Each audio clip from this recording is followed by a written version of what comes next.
We have been talking about Canon gear a lot on this channel lately, and I'm not gonna lie, this isn't going to change for the foreseeable future because we just received our R5 as well as the R6. But don't worry if you're not a Canon shooter, because I will put in a lot of tutorial tips and tricks and other gear reviews in between, so don't just unsubscribe just yet. If you've been following this channel for a while now, you know that I love my RF 28-70. I think it's an amazing lens for photography as well as for video shooters. But since we got our C300 Mark III, I need to keep my EF 24-70 as well, because I can't use an RF lens on the C300.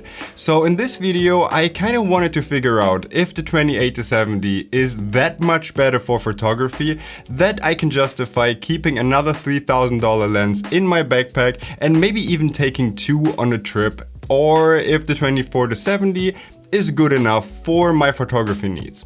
Unfortunately, we didn't get the R5 up until 2 days after we did the testing, so all of these shots are shot on the original EOS R, which came in handy because we have two of those, so keep that in mind. But I will do a little bit more content on the R5 and the R6 with the 28-70 in the near future. So in today's video, I will show you some comparison photos. One is shot on the 24-70, one is shot on the 28-70. And after a couple seconds, I will overlay it with what settings I used and which is which lens. So you can decide which one you like better and maybe even figure out which lens I used in the first place. But more on that after the intro.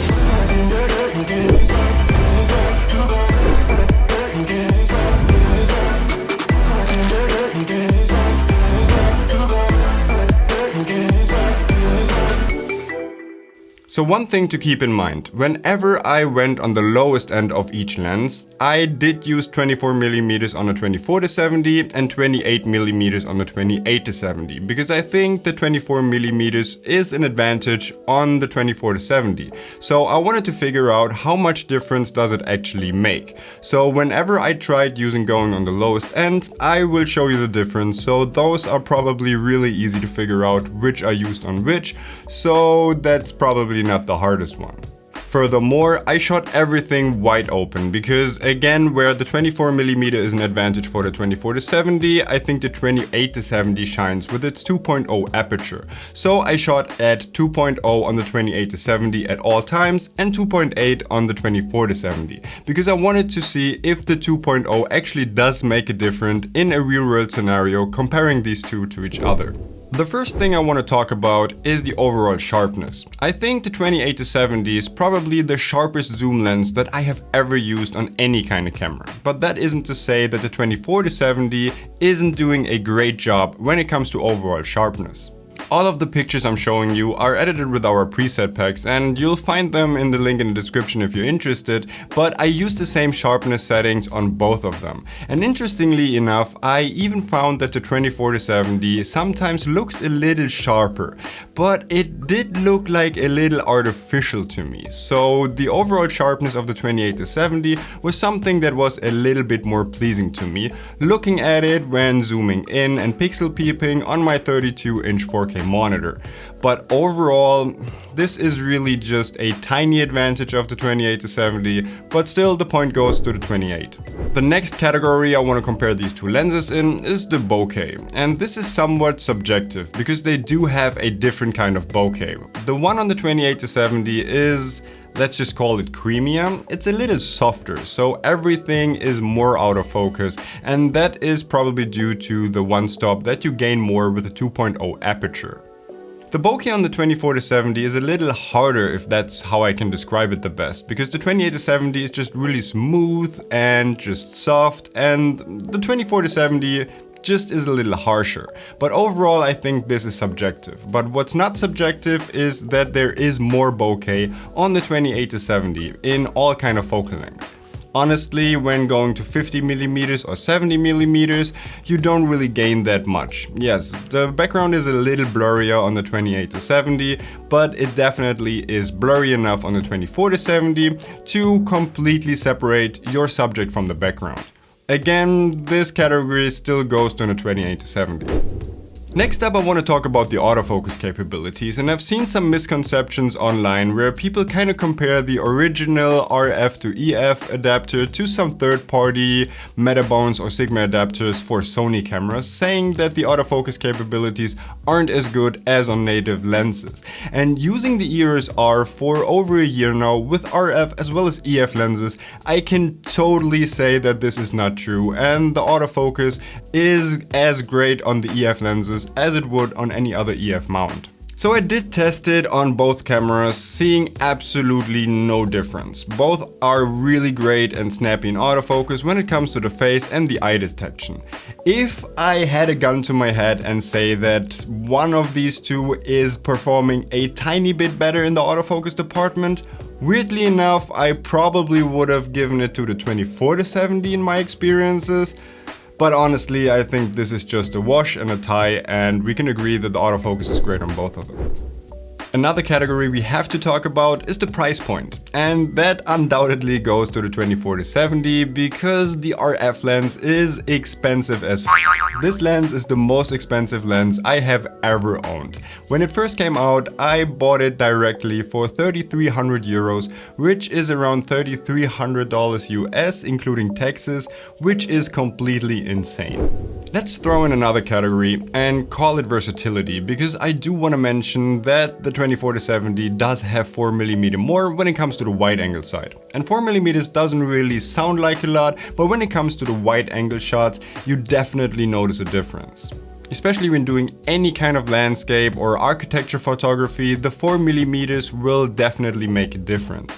So I think the 28-70 or the 24-70 is like the most walk-around versatile lens that probably every photographer has in their tool bag if they don't want to use different kind of sets of prime lenses. So this lens needs to cover the most ground, and this point obviously goes to the 24-70 because you just have 4mm more, and for certain situations, especially architecture, landscape or street photography, that could make a difference in certain situations. So point 24-70. The last category I want to talk to you about is the overall usability, and there's different factors that weigh in here, like the weight, the size, as well as the filter thread.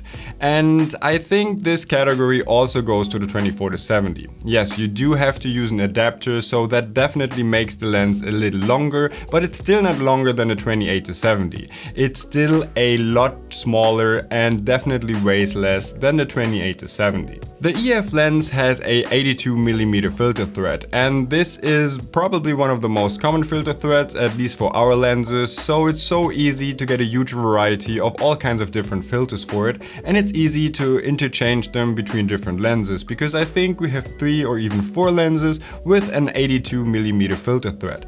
With its 95mm on the 28-70, it's really hard to get any kind of filters for it.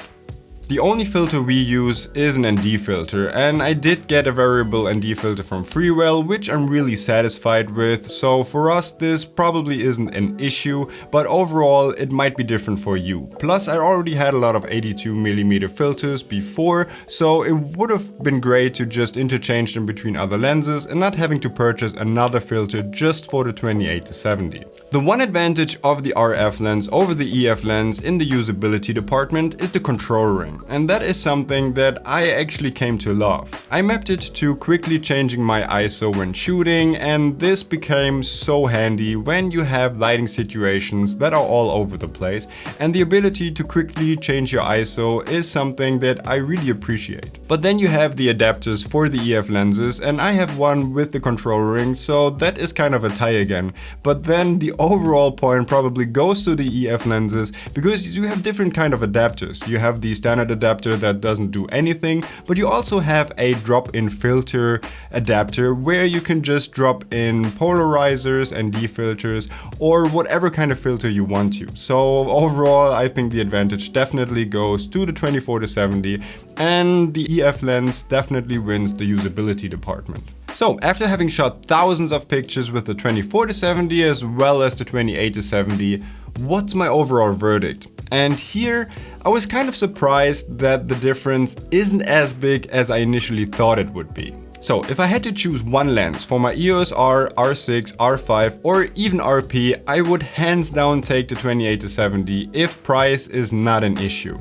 Yes, it is a lot bulkier and heavier. For me, that's not necessarily an issue, and overall I do like having a little bit of a heavier setup, especially for shooting video, but also for photography it's fine. But the overall weight might actually be an issue for you if you're on the weaker side, or if you're shooting long day events like weddings or other kind of events, then the added weight might actually be an issue. But overall, I think the 28-70 is better in virtually everything than the 24-70, except for the wide angle side, which I don't really do too much, and I also have a 15-35 and a 16-35, so if I want to go wide angle, I go completely wide angle. So overall, yes, the 28-70 definitely wins, and if I only need one lens and one lens mount, the RF lens wins hands down. But is it that much better that I need to keep both around? Honestly, I'm not sure, and I don't really think so. In a lot of these shots, I couldn't immediately tell, wow, this is the 28-70 and this is the 24-70, which I think I could have told if it was like a 35 1.4 compared to the 24-70 or a 51.2 compared to the 24-70 shooting wide open. And with a 2.0 aperture, yes, you do see a bit of a difference in the bokeh, but it's not that much to justify spending another $3,300 and keeping another lens around, or just overcrowd your backpack when going on trips. So will I still keep it? I probably will, because like I said, we have the R5 and the R6, and I won't be going on trips with the C300 Mark III. Even on client shoots, I won't even take the cinema camera every time. So as long as I can afford it, I will probably keep the 28-70 around. And if you only have to choose one lens and price isn't an issue, take the RF lens hands down, because it's an amazing lens for photography. But if you have to have both of these lenses, I don't think the quality advantages aren't so big that you need to keep both around, because I'd rather probably keep the 24-70 and invest in some prime lenses if you do have the money for it. So I hope you could take anything away from this video, and if you did like my editing process, then check out our presets. I linked them in the description below, and I would love for you to subscribe to our channel to see more content coming up on the R5 and the R6. I'm actually going to Italy tomorrow for a job, and I will be testing the sports capabilities of both of these cameras when shooting figure skaters on the ice. So if you're interested in all that, then hit the subscribe button, and if you did like this video, then actually like this video, and I hope to see you on the next one.